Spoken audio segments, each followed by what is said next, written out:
2 साल पूरा मेहनत करने के बाद जब एक बार वहाँ जाकर एंजॉय करने लगते हैं, पढ़ने लगते हैं, तो बहुत अच्छा लगने लगता है। ऐसा लगता है कि जो 2 साल हमने काम किया था, मेहनत किया था, it's completely worth the effort. थोड़े लोग होते हैं ना, सर ये असाइनमेंट कर लिया, अरे यार असाइनमेंट तो बहुत आसान था, 15 मिनट में मैंने कर लिया, और हम वो सुन डिमोटिवेट हो जाते हैं। हाँ। तो यार 15 मिनट में उसने कर लिया, कभी कभी यही मोटिवेशन हो जाता है। ऑर्गेनिक केमिस्ट्री की जर्नी या ऑर्गेनिक केमिस्ट्री के बारे में बच्चों को क्या बताना चाहोगे कि यार ऑर्गेनिक को ऐसे पढ़ो, क्या करना चाहिए, उसको पढ़ना है, समझना है, या क्या करना चाहिए आपके हिसाब से? नमस्कार, मैं आपका रोहित अग्रवाल, आर्य सर, ऑर्गेनिक केमिस्ट्री फैकल्टी।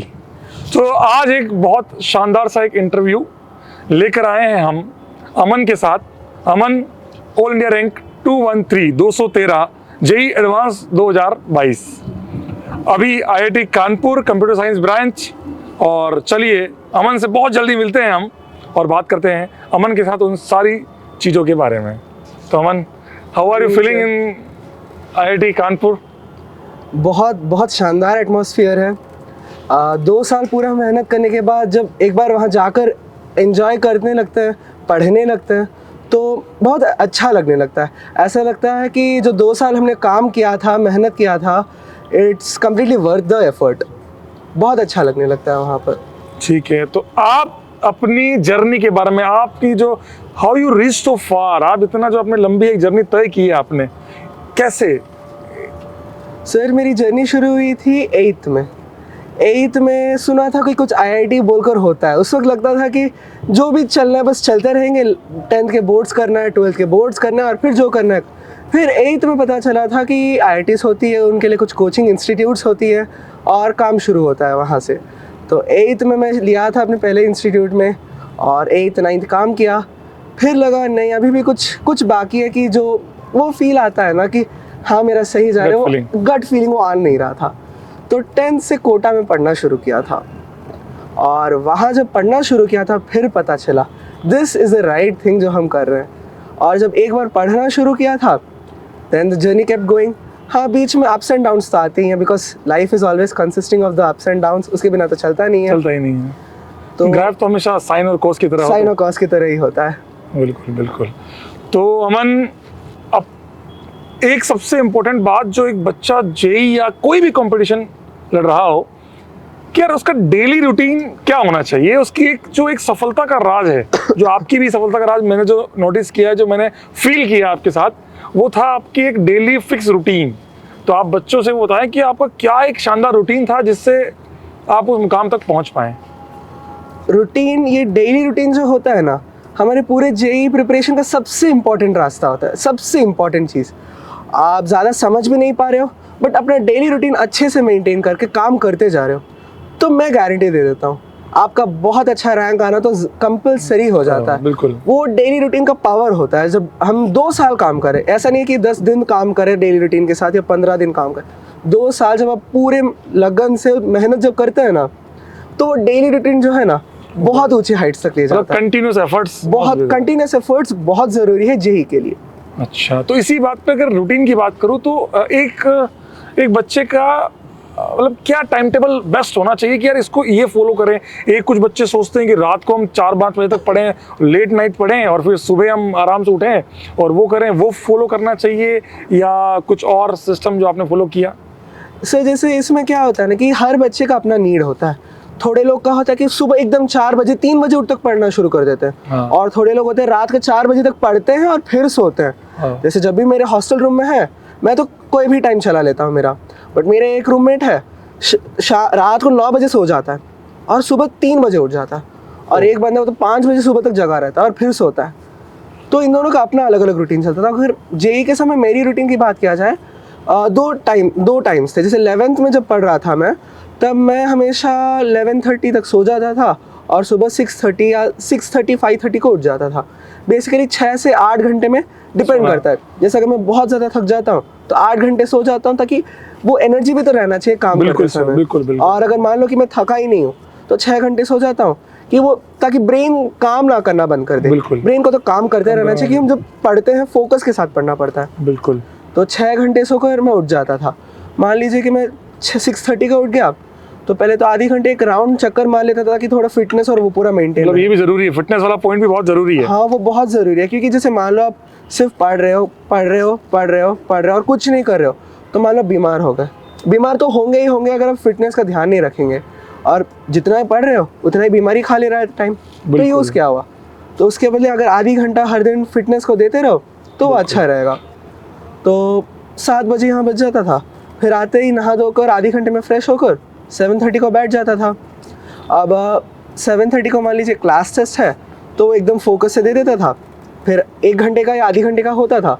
जैसे मान लीजिए मैथ्स या फिजिक्स का तो हो 1 घंटे का हो जाता था, क्योंकि ये बिलीफ होता है ना कि जब जेई का पेपर कोई भी दे रहा है, एडवांस है मेंस, फिजिक्स और मैथ्स को मिनिमम 1 घंटा तो देना ही है। बिल्कुल। और केमिस्ट्री को जितना जल्दी हो सके आधे घंटे में खत्म करना होता है। बिल्कुल, क्योंकि केमिस्ट्री एक ऐसा सब्जेक्ट है जो आता है तो आता है, नहीं आता है तो नहीं आता। बिल्कुल। तो एकदम आप परफेक्शन जब कर लेते हैं ना केमिस्ट्री में, तो टाइम बहुत कम लग जाता है। आधे घंटे में आप खत्म कर सकते हो।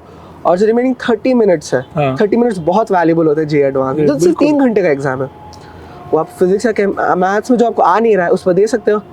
एक नंबर से बहुत रैंक का डिफरेंस आता है। बिल्कुल। तो इसलिए हमारा जो क्लास टेस्ट हुआ करते थे आधी घंटा 1 घंटा होता था डिपेंडिंग ऑन द सब्जेक्ट, वो हो गया। अब ऐसा नहीं होता था कि हाँ मैंने पेपर दे दिया खत्म, अब थोड़ा रिलैक्स कर लेता हूँ वापस से और फिर पढ़ने बैठ ना।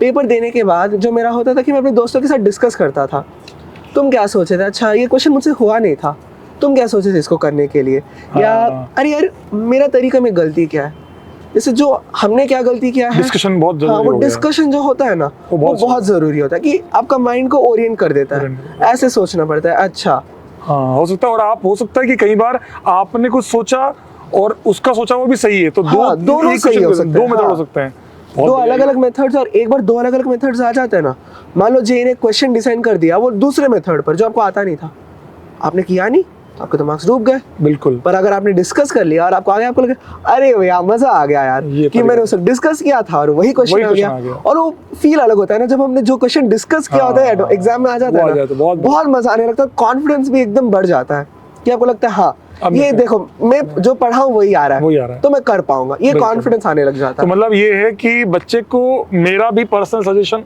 और जो मुझे अमन की बातों से समझ में आया वो यही है कि ये बच्चा अगर बहुत लेट नाइट ना पढ़े, क्योंकि क्या होता है ना, हमें लग रहा होता है कि हम लेट नाइट पढ़ रहे हैं, हाँ। पर उस पूरे दिन का जो हुआ हमारे साथ वो हमारे कहीं ना कहीं सबकॉन्शियस माइंड में चल रहा होता है। हाँ। तो हम उस एफिशिएंसी के साथ कभी रात को 2-3 बजे तक पढ़ नहीं सकते।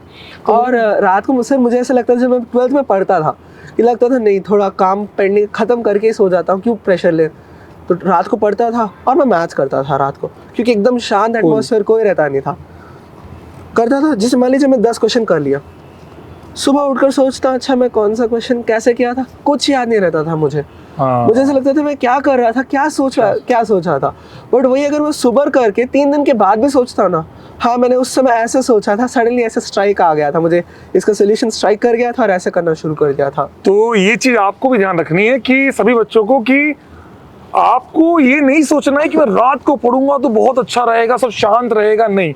उसी शांत माहौल में हो सकता है कि आपके सबकॉन्शियस माइंड में कुछ ना कुछ उस पूरे दिन की जो थकान है वो चल रही होती है, डिस्ट्रैक्ट भी करती है। मान लीजिए कुछ ज्यादा गंदा हो गया तो आप गंदे के बारे में सोच रहे थे, यार मेरे साथ ऐसा क्यों हुआ, सिर्फ मेरे साथ होता है, या कुछ अच्छा हो गया, अरे वाह मजा आ गया यार आज ऐसा कुछ मेरे साथ हो गया था, वो उसी सोच में पड़े रहते हैं। जो एक्चुअल बीच में जिस पर हमें कॉन्सेंट्रेट करना है वो करना बंद कर देते हैं हम। बिल्कुल।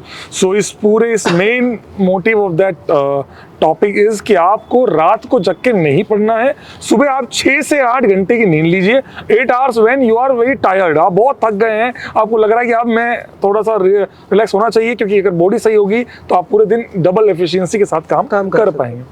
चलिए बहुत भाई तो बहुत अच्छा। इसके साथ ऐसा भी होता था ना कि कभी कभी मान लीजिए टेस्ट हो गया और इमीडिएटली हमारा क्लास हो जाता था, तो डिस्कस करने का टाइम भी नहीं मिलता था। बिल्कुल। तो क्लास होते ही खाना नहीं पीना नहीं कुछ नहीं, पहले तो डिस्कस ही करेंगे हम, वो सर मन भरता नहीं था बिना डिस्कस किए। बिल्कुल। और डिस्कस करने के बाद फिर जो अपना डेली रूटीन होता है पढ़ने का, थोड़ा इतना टाइम इस सब्जेक्ट को, इतना टाइम इस सब्जेक्ट को, उन सबको देने के बाद फिर जो करना है कर लो।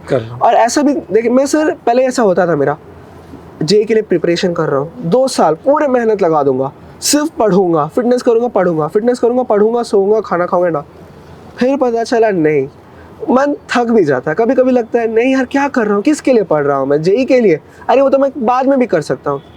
तो इसीलिए दिन में आधी घंटा 40 मिनट ऐसा भी होता था ना कि रिलैक्स कर लो, जैसे कोई काम करना है, जैसे कुकिंग कर लो या बाहर दोस्तों के साथ घूमने चले जाओ कहीं। हाँ, बट अगर टाइम रख दिए ना कि आधे घंटे में आ जाना है, हाँ ये ऐसा जरूरी नहीं है। होना है कि आधी घंटा बोला 2-3 घंटे मूवी निकल देखने गए। चले गए, नहीं ऐसा नहीं होना चाहिए। हाँ। लिमिटेशन होना चाहिए, डिसिप्लिन बोलते हैं ना, Discipline is discipline must. Is must. That's कि it. ब्रेक भी ले रहे हो डिसिप्लिन रखो, पढ़ाई भी कर रहे हो तब भी डिसिप्लिन में रखो। बिल्कुल ये सबसे ज्यादा जरूरी होता है। ये बहुत जरूरी पॉइंट है कि आपको कई बार होगा आपको आपके सफर में ऐसा लगेगा कि यार मैं यहाँ हार रहा हूँ, ठीक है, मन को रिलैक्स दीजिए, ऐसा काम कीजिए जो आपको बहुत पसंद है। जैसे कि अमन ने बोला कुकिंग वाला पार्ट हो गया, या आप घूमने चले गए, खेलने चले गए, okay that's okay, but you must do that. अच्छा, अगर हम एक सबसे कॉमन टॉपिक बात अमन, जो मुझे ऐसा लगता है कि यार बच्चा इसको लेकर इतना परेशान रहता है, बैकलॉग। एक्सपेक्ट किया था सर, क्योंकि बैकलॉग एक ऐसी चीज है ना सर कि आप नहीं भी चाहो ना आपके पीछे आ ही जाएगी, आपकी परछाई की तरह होती है। अच्छा, आप करे या ना करे बैकलॉग तो आएगा ही आएगा। आप मतलब वो जितना भी डेडिकेशन सबका है वो वाला। सबका है। आप मान लीजिए दिन में 10 घंटे पढ़ रहे हो पूरे डेडिकेशन के साथ, मान लो एक दिन आप बीमार पड़ गए या रिलेटिव्स का कॉल आ गया, रिलेटिव्स आपके घर आ गए, अब उनका भगा तो नहीं सकते कि मैं पढ़ रहा हूँ भाग जाइए, बात तो करना पड़ता है, सोशल बिल्कुल, स्किल्स आर आल्सो नेसेसरी, बिल्कुल। राइट? तो वो तो आएगा ही आएगा और बैकलॉग क्रिएट होंगे। अब इसके साथ दो ऑप्शंस रहते हैं आपके पास। अरे यार मेरा बैकलॉग क्रिएट हो गया, मैं क्या करूँ, उसी पर रोना धोना शुरू कर देते हैं। अब जो सामने आ रहा है वो भी बैकलॉग में आ रहा है। बिल्कुल। या एक और चीज़ होता है कि अच्छा मेरा बैकलॉग आ गया, अब मुझे इसको कवर करना है, बट ये भूलना नहीं है कि जो करंट चल रहा है वो सबसे ज़्यादा इंपॉर्टेंट होता है। करंट, अगर आप करंट को छोड़कर बैकलॉग करने लग गए तो करंट आपका बैकलॉग बन गया, तो आप बैकलॉग करते जा रहे हो और करंट छूटते जा रहा है। और ऐसा भी हो सकता है बैकलॉग समझ गए पूरा, करंट में जो सर ने बताया था एक बात, जैसे मान लो कोई सर ने बोल दिया था कि ये लैग्रांजियन थ्योरम कुछ पढ़ना है आपको, सर ने बता दिया क्लास में पूरा, आपको कुछ समझ में ही नहीं आया, अब आप ये समझ नहीं आया तो बैकलॉग आप काम नहीं कर पा रहे हो। अब अगले क्लास में आप उसी लैग्रांजियन पर पढ़े हुए हैं, जो अगला क्लास है वो भी बैकलॉग हो गया, तो समझ आना बंद हो जाता है। बट वही अगर आप क्लास में सुने होते, अच्छा सर ने ऐसे बताया था, और जब आप पढ़ते हैं ना, अरे हाँ सर ने ऐसे कुछ बताया था, याद आ रहा है मुझे, तो वो इमीडिएटली स्ट्राइक करने लग जाता है कि हाँ सर ने ऐसे बताया था तो इसका मतलब ये हो रहा होगा। और डाउट है तो वापस आप सर से इमीडिएटली बात कर सकते हैं, आपको डर भी नहीं लगेगा। क्योंकि मान लो आपने पढ़ाई सर का क्लास सुना नहीं था, पूछते समय एक डर लगने लगता है, यार सर डांट दिए तो अगर मैं पढ़ाने उनका क्लास सुना नहीं और फिर डाउट पूछने आ गया हूँ, सर कहीं डांट ना दे हमें कि क्या कर रहे थे तुम, मटरगश्ती कर रहे थे, डर लगता है, सबको डर लगता है। बिल्कुल बिल्कुल। तो मैं बोलता हूँ कि जब बैकलॉग आ जाए तो दो ऑप्शंस रहते हैं, आप एकदम जैसे बैकलॉग को अभी छोड़ दो और हर दिन का काम करते रहो। जब वीकेंड आ जाएगा, जिस दिन फ्री रहते हैं या एग्जाम हो जाता है आपका, उस दिन कवर कर लो। या दूसरा ऑप्शन जो मैं एक्चुअली प्रेफर करता हूँ, करंट का आपने कर दिया, चलो उस 6 घंटे सोने के बदले एक 10 मिनट कम करके वो 10 मिनट बैकलॉग को दे दो। अच्छा, तो बैकलॉग आपका कंटिन्यूसली कवर होते जाएगा, तो आपको लगेगा भी नहीं कि आपका बैकलॉग छूटते जा रहा है, आपको लगेगा नहीं मैं बैकलॉग कवर कर ले रहा हूँ, और बिना पता चले आपको कवर हो जाता है। और अब ऐसा भी हो सकता है ना कि कभी कभी मान लीजिए एक टॉपिक आपको पढ़ा रहे हैं सर, अभी आपको बता रहे जैसे जब हम पहली बार ऑर्गेनिक में जीओसी शुरू होता है, हाँ, तो पहले कुछ समझ आना, अरे यार क्यों पढ़ रहे हैं, अभी तक नॉमेनक्लेचर चल रहा था जो इतना आसान था, पूरा रटो, रूल्स समझो, आंसर सारे बन जाएंगे। और जब जीओसी पहले पहले आता है, क्या चल रहा है अभी ऑर्गेनिक ही तो चल रहा है बोलकर लगने लगता है। जैसे मान लो जीओसी का आपको थोड़ा बैकलॉग बच गया, एसिड बेस शुरू हो गया, अब एसिड बेस, अच्छा बैकलॉग अब अगर मान लीजिए आप कंटिन्यूसली कर रहे हैं तो आपको लगता है अच्छा उस जीओसी में सर से कुछ बता रहे थे ना, अच्छा तो उसका एप्लीकेशन ये है, तो आपको समझ भी अच्छे से आने लगता है। जो बोलते हैं ना कि रिवाइज कर रहे हैं हाँ, तो इनडायरेक्टली रिवाइज भी होने लगता है। और इसका मतलब ये नहीं कि बैकलॉग्स पर्पसली आप क्रिएट करें और फिर बोले नहीं मैं हर दिन 10-10 मिनट वो तो जितना हो सके उतना अवॉइड करो। जैसे मान लो अगर आपको कोई टॉपिक समझ नहीं आया तो थोड़ा रुक जाओ, सामने वाला टॉपिक्स करो, आपको समझ में ही नहीं आ रहा है तो सर के पास चले जाओ, और थोड़ा थोड़ा लग रहा है कि समझ में आ रहा है तो 2-3 बार और पढ़ लो, वो आपको हेल्प कर देता है कि समझ में आने लगता है आपको। मतलब इसका अगर समराइज करूँ तो इसको ऐसा है कि मतलब करंट पे बहुत ध्यान दो, करंट पर सबसे ज्यादा ध्यान, और जो आपके बैकलॉग हैं उनको आप धीरे धीरे जो करंट में यूज हो रहा है हाँ। उसको धीरे धीरे उसके साथ कवर करते करते चले जाना चाहिए। आपको अगर आप 6 एंड लाइक आप 6 घंटे 30 मिनट सोते हैं, 6.5 घंटे आप सोते हैं, तो आप अपने 10 मिनट 15 मिनट कम कीजिए उससे, या आप अपनी पूरी डेली की रूटीन से जहां से आप 10 मिनट चुरा सकते हैं। मान लीजिए आप खाना खाते हैं, आपने डिनर किया, लंच किया, उसके बाद आप 15-20 मिनट घूमते हैं कहीं, आपने थोड़ा सा रिलैक्स ले लिया, हाँ। तो वहां से आप निकालिए। तो आप जहां से भी हो सके वहां टाइम निकालिए और उसको धीरे धीरे कवर कीजिए एक प्लानिंग के साथ। अच्छा, इसमें एक चीज बहुत जरूरी है जो मैं भूल गया सर। आप ऐसा नहीं होना चाहिए कि मैं घूमूंगा तो घूमूंगा, सोना थोड़ा कम करके पढ़ लेता हूँ। अरे अगर घूम ही रहे हो तो उसमें 10 मिनट निकालो और उसमें पढ़ लो, क्योंकि हाँ। सोने से जब हम सोते हैं ना तो बहुत फ्रेश हो जाता है माइंड। आप बीमार हो तब भी वो आपको हेल्प करता है, थकान हो उसको भी अच्छा कर देता है। तो सोना को तो मैं बहुत ज्यादा प्रायोरिटी देता हूँ। इनफैक्ट ऐसा भी होता था कि मम्मी मेरी बहुत डांटती थी मुझे, तुम बहुत सोते हैं यार, 6 घंटे बहुत ज्यादा होता है, लोग 5 आवर्स सोते हैं। मैं बोलता हूँ मम्मी 5 घंटे तो सोते होंगे, बट पढ़ रहे हैं क्या उसके बाद?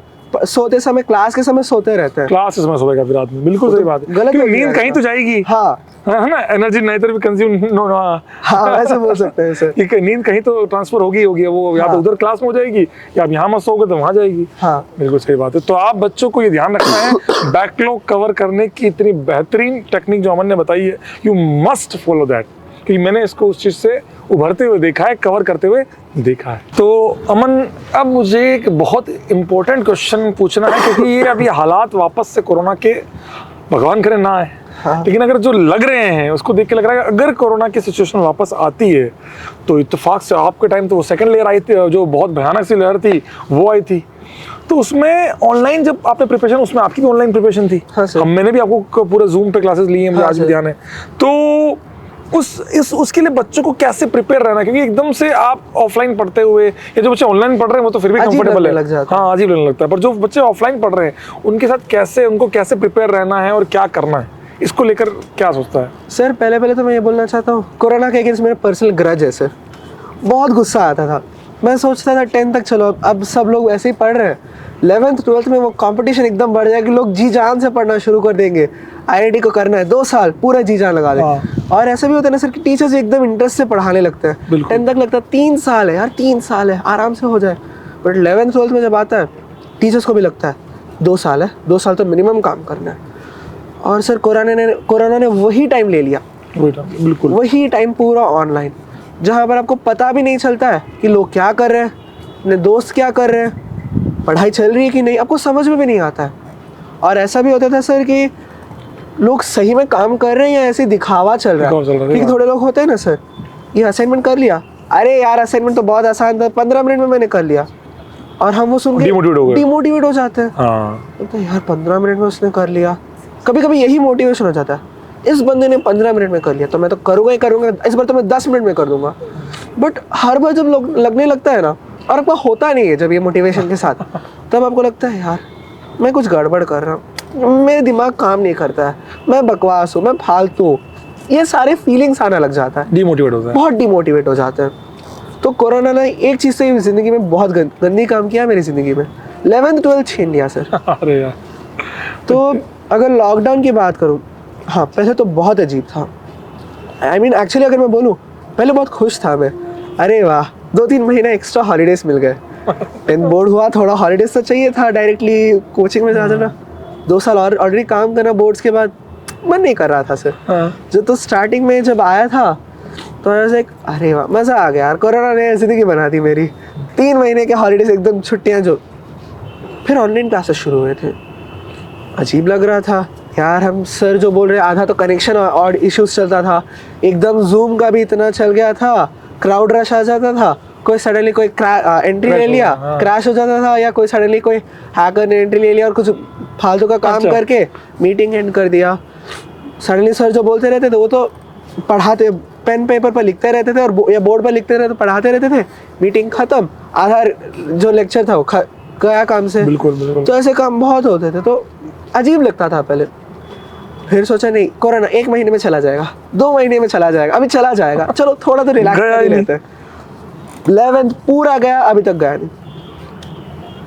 लकीली ऐसा हुआ था ना सर कि बीच में रियलाइज़ कर गया कोरोना तो जाएगा नहीं, क्योंकि मेरे पेरेंट्स डॉक्टर्स थे, तो उन्होंने मुझे पहले ही बोल दिया तो कोरोना के चक्कर में मत पड़ना कि 1 महीने में चला जाएगा, जब भी एपिडेमिक आता है ना 2 साल मिनिमम तो खींच ही जाता है। ये एपिडेमिक या पैंडेमिक जो भी आता है उसका चलता है, फ्लू वायरस देख लो, कुछ भी देख लो, सही 2-3 बात साल है। तो चलता ही है। और इनफैक्ट रीइटरेशन आने के और चांसेस हो जाते हैं कि एक वेव हो गया, दूसरा वेव हो गया, तीसरा वेव भी आ सकता है, तो ये चांसेस बढ़ जाते हैं। और कोरोना तो कोई प्रिपेयर्ड भी नहीं था, बिल्कुल कोई प्रिपेयर्ड भी नहीं था कोरोना के बिल्कुल लिए। बिल्कुल बिल्कुल सब लोग चलते रहे थे, सडनली पता चला कि कोरोना के नाम की बीमारी है, और इंडिया में भी सडनली एंट्री ले लिया था उसने। बिल्कुल। तो लॉकडाउन जब आया था दिक्कत तो बहुत दिया था, पर धीरे धीरे एक्सेप्ट कर लिया, ये हमारी रियलिटी है। ये एक्सेप्ट कर लिया ना कि मास्क ज़रूरी है, ये रियलिटी है, Reality हम है, कुछ कर नहीं बिल्कुल, सकते। बिल्कुल, बिल्कुल। क्योंकि अब ऐसा भी नहीं है कि कोरोना आ गया तो चला भी जाएगा, वो रहेगा ही रहेगा। बिल्कुल। It is become an integral part of our lifes. Correct. तो लॉकडाउन को अब कैसे कोप करना है, इसके बारे में पहले तो मैं एक चीज़ नोटिस किया था। लॉकडाउन जब आया, सोशल मीडिया बहुत, उसका हाइप एक अलग लेवल पर चला गया। बिल्कुल हाँ। टिकटॉक होने दो, यूट्यूब के रील्स होने दो, इंस्टाग्राम होने दो, फेसबुक होने दो, बहुत ज़्यादा हो गया। अभी मैं नाम तो ले रहा हूँ, बट मैं फ्रैंकली बोलता हूँ 12th तक मैं इनके बारे में जानता नहीं था। यूट्यूब जानता था ताकि मैं अगर कोई डाउट्स हो, एच वर्मा के सॉल्यूशंस हो, ऐसे उन सब के लिए मैं देखा करता था यूट्यूब। बट इंस्टा, टिकटॉक तो अभी मैं चलाता भी नहीं, अभी तक नहीं चलाता हूँ मैं। हाँ, मैं सर। और इंस्टाग्राम में रिसेंटली बनाया हो क्योंकि आईटी में ज़रूरत है उसकी, अच्छा। उसके बिना काम नहीं चलता है। अच्छा। क्योंकि जो इंस्टाग्राम, डिस्कॉर्ड, बेसिकली जो क्लब्स अलग अलग रहते हैं, उनसे जो नोटिफिकेशंस आते हैं, जो मटेरियल आता है, इन सब में आता है, ओ तो उसके लिए ज़रूरत हो जाती है। बट 11th-12th में मैं स्ट्रांगली सबको एडवाइस करूँगा, सोशल मीडिया जो नेगेटिवली इम्पैक्ट करता है, जिस बेसिकली जो रिलैक्सेशन के लिए जितना हो सके उतना दूर रहना चाहिए। सही बात है, ये कि बहुत बड़ा डिस्ट्रक्शन का डिस्ट्रैक्शन है वो। और सर ऐसा भी नहीं होता है ना कि 1 घंटा देख लिया, 1 घंटा देखा, फ्रैंकली स्पीकिंग मन नहीं भरता है हाँ यार, एक और वीडियो चलो, और एक वीडियो एक बार शुरू हो गया ना, वो खत्म कभी नहीं होता, चलते रहेगा, चलते ही रहेगा। जैसे मेरे एक दोस्त था, मिड से मारे थे, पढ़ना था, क्योंकि आईआईटी में जनरली ये ट्रेंड होता है ना कि जब तक एग्जाम्स नहीं आते कोई पढ़ता नहीं है, लास्ट मोमेंट पढ़ते हैं सब लोग, नाइट आउट्स करते हैं, 4-5 दिन तक रेड बुल पीते हैं या मॉन्स्टर होता है ना जो कैफीन वाले ड्रिंक्स है वो पीते हैं और पढ़ते रहते हैं, कभी खत्म नहीं होता उनका। और वो बंदा जो था ना सर, आखिरी दिन तक रील्स चला रहा था बिना डर किसी का। अरे वो इतने एडिक्टिव होते हैं। सही बात है, इतने एडिक्टिव है, बहुत एडिक्टिव और होते इस जर्नी में तो बिल्कुल, हैं। इस जर्नी कानपुर आईआईटी में जहाँ पर भी हो तुम कर लो, कोई दिक्कत नहीं, चल जाएगा तुम्हारा काम। आईआईटी का है ही वही, हाँ। वो कल्चर ही वैसा चलता है वहाँ पर। बट 11th-12th में अगर ये सोशल मीडिया में फंस गए ना, मान लो तुम्हारी हालत तो गई काम से, बहुत मुश्किल हो जाता है उसको कवर अप करना। It is just an impossible task बोल सकता हूँ। तो मैं समझ गया कि इससे तो अपन जितना हो सके उतना दूर रहना चाहिए। डिस्ट्रक्शन से दूर शायद इसलिए भी रह सकता है, अगर आपके पास अपना काम है डेली लाइफ का, हाँ सर, तो भी आपके पास उतना समय नहीं रहता कि आप इन पे जाएं। अगर आप एक बच्चा अगर डेली का होमवर्क भी करने में लग जाए और रिवीजन पे लग जाए, तो शायद मेरे को नहीं लगता कि नहीं टाइम ही नहीं मिलेगा। सोच ही पाए, जैसे मैंने छोटे में एक कहावत सुनी थी, इंग्लिश की है तो समझने की कोशिश कर लेना, कि an empty brain is a devils workshop. जो जब आप खाली रहते हैं ना तो शैतान का घर, खाली दिमाग शैतान का घर। हाँ वही वाला। हाँ। हिंदी थोड़ी मेरी वीक है तो इंग्लिश में बोल रहा हूँ। तो सर ऐसे चलता है ना कि जब आपका कोई काम ही नहीं रहता है तो कुछ ना कुछ आप सोचने लग जाते हो। बिल्कुल। और जिसका मान लो लाइफ का वर्स्ट पार्ट चल रहा है, डिप्रेशन, वो क्या बोलते हैं, डिप्रेशन आने लग जाता है और सुसाइडल थॉट्स तक आने लग जाते हैं। बिल्कुल। मेरा एक दोस्त था, उसका सही चल रहा था, बट लॉकडाउन के कारण इतना डिप्रेशन में चला गया कि ही टुक द मेजर स्टेप। और इतना पेनफुल था ना कि यार क्यों किया उसने, मुझे ऐसा लग रहा था क्यों किया उसने ऐसा, क्योंकि बस रीजन बस ये डिस्ट्रक्शन, एक अपना काम पर वो फोकस करना बीच में बंद कर दिया था। ही वाज लाइक क्यों, क्या चल रहा है मेरे लाइफ में एंड ऑल ऑफ दैट। तो ये लॉकडाउन एक बहुत ज़्यादा होता था कि आप लोगों से कट हो जाते हो, पता नहीं चलता क्या होता था। बिल्कुल। तो उस समय ऐसे कर लो ना कि जो मैं पहले भी बात बोल चुका, डिस्कशन। हाँ। लोगों से जब डिस्कस करते हो ना, तो अरे यार ये बंदे को एकदम सही थॉट आया था, ऐसे ही सोचना है, हमें भी लगने लगता है, अरे हाँ मजा आने लगता है आपको। सही बात है। ये एक बहुत बड़ा पॉइंट जो मुझे लगा कि आप अपनी डेली लाइफ का, आपको अगर कोई प्रॉब्लम है भी तो आप उसको शेयर कीजिए। हाँ। आप उसको किसी न किसी, अपने दोस्त, अपने टीचर, अपने गार्जियंस, किसी से भी शेयर कीजिए, पर शेयर कीजिए। हाँ, इसमें सर मैं एक और पॉइंट भी ऐड करना चाहूँगा कि मान लो आपके पेरेंट्स दूर है, आपसे मिल नहीं पा रहे, क्योंकि मेरे पेरेंट्स मेरे साथ थे, मेरी मम्मी ने मुझे बहुत सपोर्ट दिया था। आई मीन एक समय तो 12th में ऐसा था कि I just wanted to burn out face. लग रहा था कि पढ़ूं क्यों, मैं पढ़ क्यों रहा हूँ, मुझे आईटी करना ही नहीं, अब करना ही नहीं था मुझे। I just wanted to stop everything commerce economics में किसी में घुस जाऊँ और आराम से बिजनेस में चला जाऊँ। तो मम्मी बोलती थी कूल रहो, जल्दीबाजी में जब तुम डिप्रेशन में हो कोई स्टेप्स मत उठाओ, पहले कंटिन्यू टू रीड, थोड़ा थोड़ा काम करो। अभी भी लग रहा है कि नहीं करना है तब छोड़ दो, बट जब तुम काम कर रहे हो ना पूरे मन के साथ काम करना। तो फैमिली का जो सपोर्ट्स होता है ना बहुत ज़रूरी होता है, क्योंकि अरे ऐसा भी नहीं है कि अगर मान लो हमारे पेरेंट्स पढ़े लिखे भी नहीं है तो उनको तो लाइफ के साथ तो एक्सपीरियंस है ना, बिल्कुल। तो वो हमें सपोर्ट दे सकते हैं क्योंकि उन्होंने लाइफ एक्सपीरियंस किया है, वो भी हमारे साथ हमारे एज से वो भी गुजरे होंगे, बिल्कुल।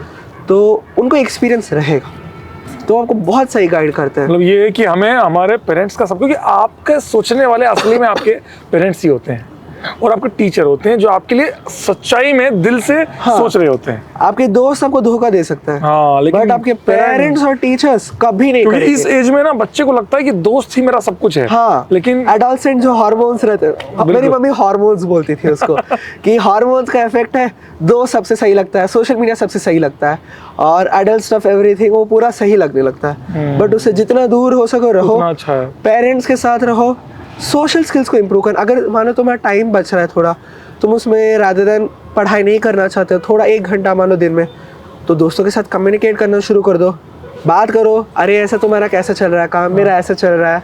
पॉजिटिव थॉट्स, पॉजिटिव बातें भी पॉजिटिव। हाँ, लाइफस्टाइल आपकी पॉजिटिव हो दोस्तों से जाएगी। इंटरेक्ट करते रहते हैं तो अच्छा लगने लग जाता है हमें, बिल्कुल। ऐसा लगने लगता है कि हाँ ये सही चल रहा है मेरी लाइफ।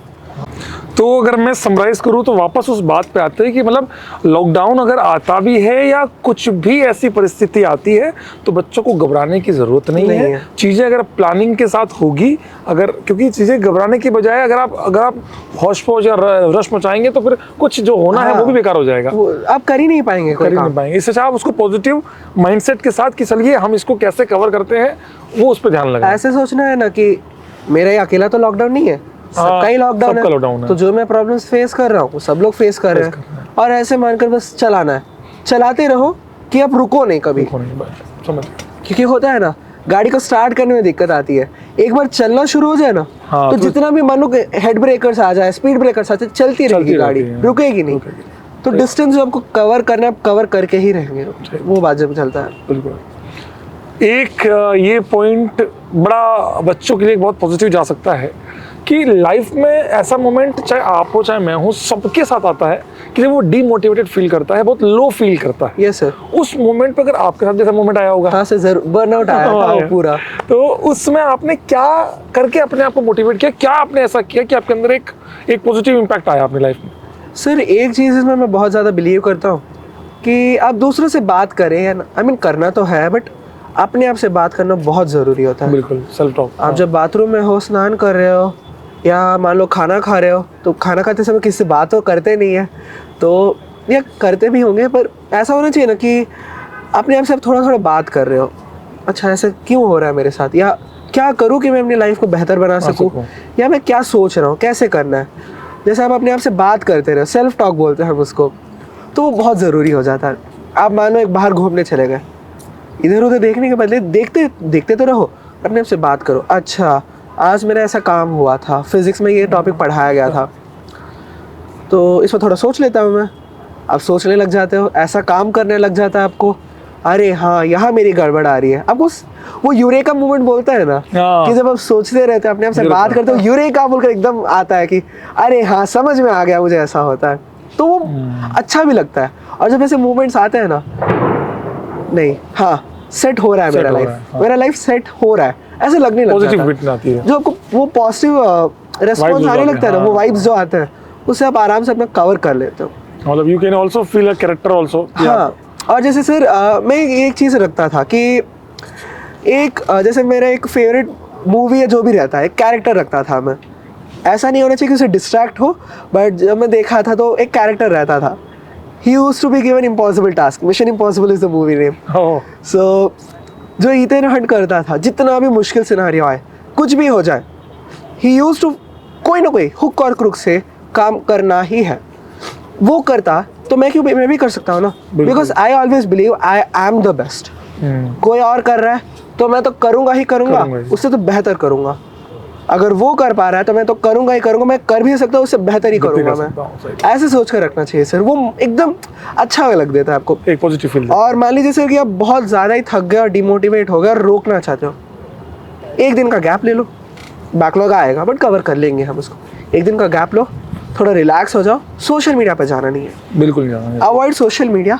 मान लो कहीं फुटबॉल खेलने चले गए, क्रिकेट खेलने चले गए, कुछ आउटडोर एक्टिविटी करो जिसका अच्छा लगे आपको, क्योंकि जो वो एड्रेनलिन बोलते हैं ना, जब हम खेलते हैं या कुछ होता है तो वो लगता है। एड्रेनलिन से ये भी होता है ना सर कि जब अब हो जाता है पूरा काम, आपको अच्छा लगने लगता है, यू फील गुड, वो फील गुड मोमेंट आ जाता है आपको। सही तो बात फिजिकल एक्टिविटी एक ऐसा होता है सर, याद कभी कभी मैं ऐसा करता था, मेरा भाई रहता था, चेस खेल लिया उसके साथ, है। टाइम जितना हो जाने दो, फ़र्क नहीं पड़ेगा।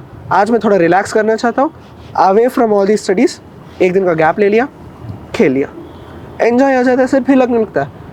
अब मुझे ऐसा लगता है ना, अरे यार एक दिन में टाइम वेस्ट कर लिया ना, आज थोड़ा पढ़ लेता हूँ ज़्यादा, फिर आप डबल जोश के साथ पढ़ने शुरू कर देते हो। सही बात, बिल्कुल। और ये बस ध्यान रखना होता है ना सर कि ये ब्रेक का जो रूटीन है ज़्यादा भी नहीं हो जाना चाहिए। हाँ, ऐसा ना हो कि कि मान लो किसी हर को लग गए। ऑल्टरनेट दिन आप ब्रेक ले रहे हो। हाँ, जैसे एक हफ्ते में संडे के 3-4 घंटे आप दे दिए अपने आप को रेस्ट के लिए, रिलैक्सेशन के लिए, पूरा एंजॉय करो, उसमें पढ़ाई के बारे में सोचना भी मत, सोचना भी नहीं, उसमें पढ़ाई को भूल जाओ। मान लो कि तुम अपने पूरा हो चुका और तुम आराम से चिल करने आए हो यहाँ पर, बस एंजॉय करो और फिर वापस से पढ़ने बैठ जाओ। वो 3 घंटे या 4 घंटे में पढ़ाई के बारे में सोचना भी नहीं है। करेक्ट, ठीक है। अब मेरा फेवरेट, मैं ऑर्गेनिक केमिस्ट्री की तरफ मूव करता हूँ।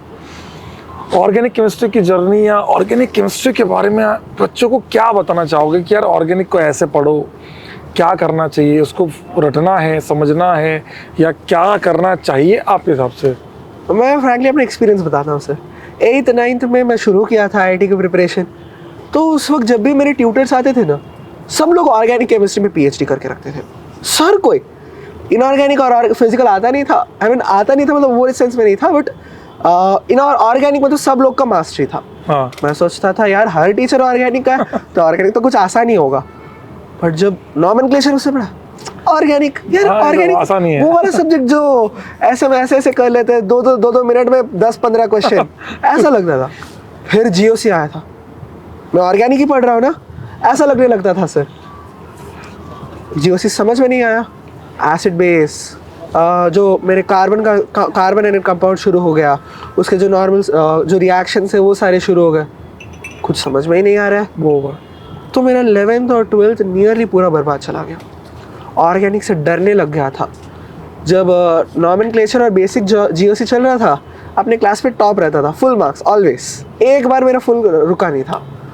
बट उसके बाद से बॉटम, मेरा सबसे नीचे रहता था, मेरा मूवमेंट नहीं था सर, टाइम पीरियड था पूरा। अच्छा 2-3 महीने पूरे बॉटम में रहता था। अब लग रहा था ऑर्गेनिक नहीं हो पाएगा मुझसे, और यही बर्नआउट का कारण बन गया मेरा। ऑर्गेनिक के चक्कर में दूसरे सब्जेक्ट सारे गए, दूसरे सब्जेक्ट जाते जाते पूरा गया। फिर सर आप आ गए तो ऑर्गेनिक फिर शुरू हुआ मेरा। GOC से हमने शुरू किया था। GOC शुरू किया था। IPSC में कभी लेता भी नहीं। हाँ सर, जो रेजोनेंस में आपने बात बताई थी सर कि इमेजिन करना है कि रेजोनेटिंग मॉलिक्यूल्स अलग अलग नहीं होते, एक ही मॉलिक्यूल होता है, और जब वो सोचने लग जाते हैं ना, अच्छा ये मॉलिक्यूल ऐसे ही एग्जिस्ट करता है, धीरे धीरे वो सारा समझते गया and organic became a breeze literally. मैं भी गारंटी दे देता हूँ, मैं ऑर्गेनिक का कोई भी क्वेश्चन आए ना, इमीडिएटली नहीं कर पाऊंगा, बट करके तुम्हें दे ही दूंगा। मैकेनिज्म मैं सोच ही लूँगा, ये मेरी गारंटी है। जैसे सर ऑर्गेनिक पहले लगता था कि रटना होता है। मैं अगर तुम ऑर्गेनिक रट रहे हो, मैं बोलूँगा कि तुम पढ़ ही गलत रहे हो, छोड़ दो ऑर्गेनिक पढ़ना, क्योंकि ऑर्गेनिक रटने की चीज़ ही नहीं है। हाँ, अब ये इसका मतलब ये थोड़ा ना कि सब्स्टिट्यूएंट के ग्रुप के नाम ही याद ना रखो या प्रेफरेंस ऑर्डर याद ना रखो, उसका मतलब वो नहीं है। जैसे इंडक्शन जो +I -F है, वो तो याद ही करना ही है, वो एक्सपेरिमेंटल ऑब्जर्वेशन है, बिल्कुल उसको आप याद समझने की कोशिश कर सकते हो, बट मतलब नहीं है उसका, याद ही कर लो उसको बेहतर है। बिल्कुल। बट जो मैकेनिज्म्स है, इमेजिन करना है, सिर्फ याद नहीं करना है। इमेजिन जब आप करने लगते हो ना, मान लो आपको जितना भी क्वेश्चन आए, जितना भी मुश्किल क्वेश्चन आए, आप कर ही लोगे। हाँ, मतलब आप भूल भी गए तो आप खुद बना लोगे, वो इंस्टेंटेनियस, हाँ, इतना फास्ट होता है कि वो टाइम नहीं लगता वहाँ पे। हाँ सर, वो बहुत आसानी से हो जाता है कि जितना भी मुश्किल क्वेश्चन है ना, चलो मैं शुरू करता हूँ। आप शुरू करते हैं, अच्छा ये एल्डोल हो सकता है क्या? हाँ मेरा ये एल्डिहाइड ग्रुप है, बेसिक मीडियम चल रहा है, एल्डोल हो सकता है, चलो ट्राई करता हूँ। रिवर्सिबल हो गया मान लो, रिएक्शन उसमें आ नहीं रहा है, ऑप्शंस में कुछ नहीं है, कोई और मैकेनिज्म हो सकता है, कैनिज़ारो सोच सकता है इस पे, ऐसे सोचने लग जाते हैं आप। तो इतना टाइम होता है एग्जाम में भी अपन कर सकें? हाँ सर होता है, ज़रूर होता है। हमें जैसे हाँ एक चीज़ है, जेई मेंस में जो है ना क्वेश्चन ही आसान लेवल के होते हैं। लेवल वो सिंगल ऑर्गेनिक कॉन्सेप्ट का जैसे होता है कि फिक्स्ड ही कॉन्सेप्ट है, हाँ। आप एक डायरेक्शन में सोचना शुरू कर दिए तो हो जाएगा आपका।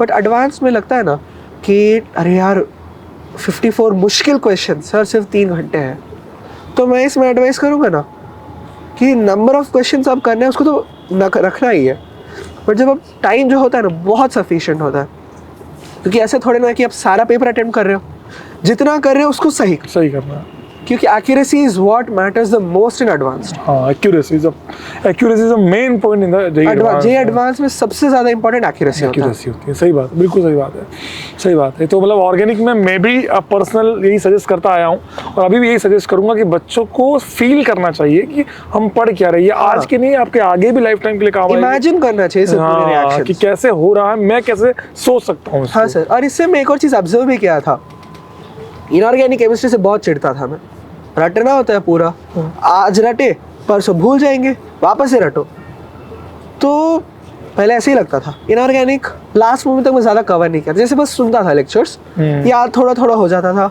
बहुत चीज़ें याद नहीं होती थी।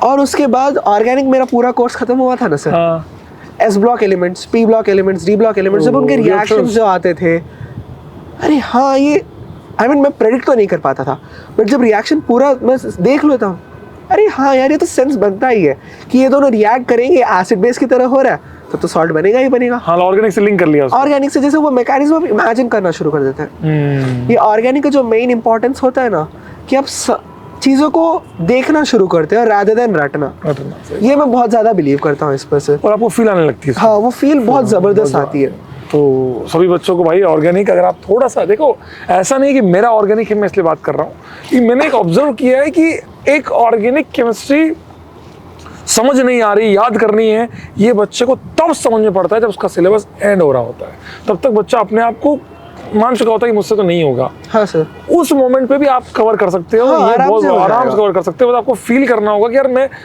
वापस से पढ़ता हूँ और रिएक्शन के साथ पढ़ता हूँ, विद मैकेनिस्टिक अप्रोच सीखता हूँ।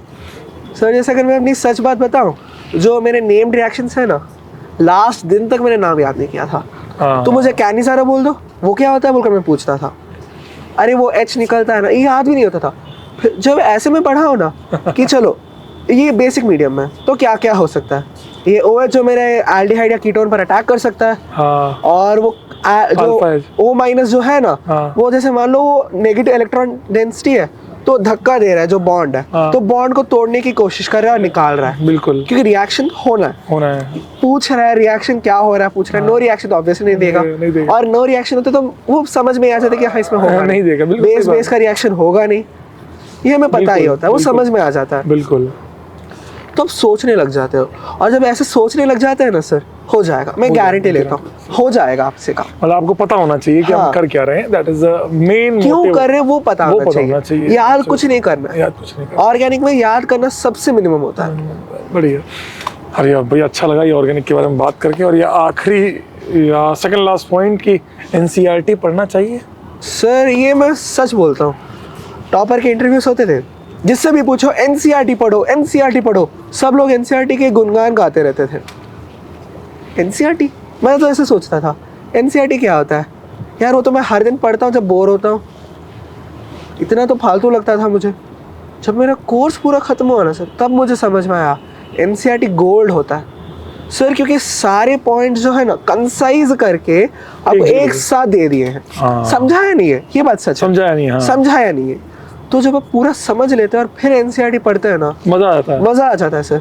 जैसे इनऑर्गेनिक पूरा मैं याद कर लिया था, ये ऐसा होता, फिर जब NCERT पढ़ा था कम्प्लीटली अलग अप्रोच दिखा मुझे, NCERT कैसा टैकल कर रहा है उसको, ब्यूटीफुली रिटन था सर, बिल्कुल। यानी लोग बोलते हैं कि जेई मेंस अकेले के लिए NCERT चाहिए ना, एडवांस के लिए भी NCERT काम करेगा, बहुत सही काम करेगा। मतलब समझने के बाद उसको पढ़ने में और मजा आता होगा, और मजा आता है, बहुत स्ट्रॉन्ग फील आती होगी। और NCERT के जो मेन बुक्स मैं रिकमेंड करता हूँ ना, केमिस्ट्री तो पूरा ही पढ़ना चाहिए, फिजिक्स का जो 12th का NCERT है वो मोस्ट इम्पॉर्टेंट है। अच्छा, बहुत बहुत ब्यूटीफुली रिटर्न है। फिजिक्स की 12 फिजिक्स की 12 बहुत ब्यूटीफुल रिटर्न है। बहुत बढ़िया। मैथ्स में ज्यादा किया नहीं एनसीईआरटी का, हाँ उसमें तो समझ रहा हूँ, बेसिक्स ही रहता है, Questions but ही थोड़े होते हैं। क्वेश्चंस अच्छे होते हैं। हाँ वो बोर्ड्स के समय कर लिया था मैंने, हाँ, बट एनसीईआरटी मैथ्स ठीक है, करो ना करो ज्यादा फर्क नहीं पड़ेगा। बिल्कुल। बट इसमें सर मैंने एक गलती कर दी थी जे एडवांस्ड में, कि उसकी तैयारी में मैं सोच रहा था, मैं प्योर बिलीवर ऑफ कॉन्सेप्ट था, प्रैक्टिस मत ही करो, थोड़ा कम करो, मत करना नहीं होता है,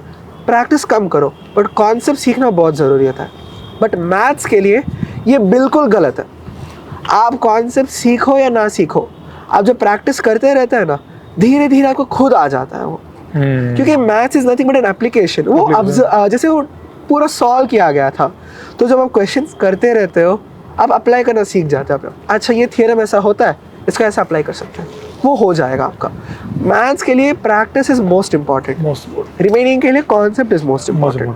बिल्कुल ठीक है। And last point, today's last point, और बढ़िया एक इंटरव्यू की एक आखिरी, ये जो टाइम आया है जहाँ एनटीए ने एकदम से अनाउंसमेंट कर दी है कि बस एग्ज़ाम होगा 20 दिन बाद, 25 दिन बाद, 1 मई से, कैसे बच्चा एक जो अभी पढ़ रहा है उसको कैसे टैकल करे? बहुत होश पोश मचाए या जितना है उस पर काम करे, या क्या करना चाहिए उसको अभी जेट्स को लेकर? सर एक तो बात बोलना पड़ेगा कि स्टूडेंट पर बहुत स्ट्रेसफुल सिनेरियो है। ये गलत हो गया, सही बात है।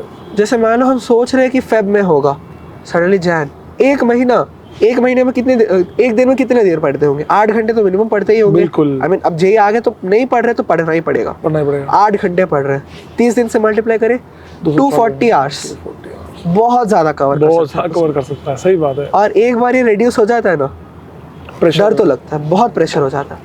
तो ऐसे चीज़ों में मैं सजेस्ट करूँगा ना, लास्ट टाइम के जेई मेंस के पेपर से जो हमने देखा था, केमिस्ट्री जो है पूरा फोकस करता है जो जेई मेंस वाले topics, last topics environmental, general organic, जो केमिस्ट्री इन एवरीडे लाइफ, फिर पॉलीमर्स, इन सब पर बहुत आएगा ही आएगा। और एक क्वेश्चन 4 नंबर का बहुत ज्यादा डिफरेंस करेगा। बिल्कुल सरफेस केमिस्ट्री, सारे टॉपिक्स को रफली कवर करो छोटे लेवल तक जेई मेंस के लिए, एटलीस्ट बेसिक्स कवर हो जाने चाहिए। सही बात है। और फिर आपको 3-4 महीने रहेंगे जिसमें आप उसको परफेक्ट कर लो। एडवांस के लिए इतना होता है ना सर कि मान लो आपने पूरा पोर्शन खत्म भी नहीं किया, जितना किया परफेक्ट होना चाहिए बस। हाँ, एक्यूरेसी बहुत, कि आपको पता होना चाहिए कि इसमें आ जाएगा, this is my cup of T, ये मैं तो मैं करके ही रहूंगा, जो भी हो मैं करूंगा ही करूंगा, ऐसा होना चाहिए। मेंस के लिए टॉपिक्स कवर करना जरूरी है, एडवांस के लिए परफेक्शन होना जरूरी है। तो मतलब अभी आप लास्ट के जो टॉपिक्स हैं उनको बहुत जल्दी कवर कीजिए, और उन पे पहले अभी जल्दी कवर कर लीजिए किसी भी सोर्स के थ्रू, ताकि आप उसके अंदर नंबर रिवाइज भी हो जाए आपका 20 दिन के अंदर वापस से, और आप उसको ज़्यादा नंबर उसमें कवर कर पाएंगे। ठीक, क्योंकि मेंस जो है ना सर, वो क्वेश्चन लेवल डिफिकल्टी नहीं करता है। हाँ, लेवल डिफिकल्टी नहीं, वो टॉपिक आपको आता है या नहीं जज करता है बस। हाँ करेक्ट, पढ़ा है कि नहीं पढ़ा है कि नहीं, आपको थोड़ा बेसिक्स आता है कि नहीं आता है, तो आप कर ही लेंगे, करना ही पड़ेगा आपको। अगर आप नहीं कर रहे हैं, आप अपने आप को नुकसान पहुंचा रहे हैं। तो टॉपिक्स को बेसिक्स कवर करने से जेईई मेंस तो हो ही जाएगा, और सिंस वो अभी है वैसे ही पढ़ना पड़ेगा। बिल्कुल ठीक है सर। ये आज का हमारा ये बेहतरीन इंटरव्यू अमन के साथ। तो अमन, ऐसे ही मतलब जो आपने जो आज बच्चों को बताया, मुझे पूरा भरोसा है कि बच्चे बहुत ज़्यादा इससे मोटिवेट होंगे, लाइफ में कुछ नया अपने इम्प्लीमेंट करेंगे, और शायद बहुत कुछ सीख गए होंगे इससे और सीखेंगे। So the last words, thank you sir. चलिए चलते हैं, ऐसे ही मिलेंगे एक बेहतरीन से अगले इंटरव्यू में। बाय बाय, नमस्कार, बाय बाय, टेक केयर।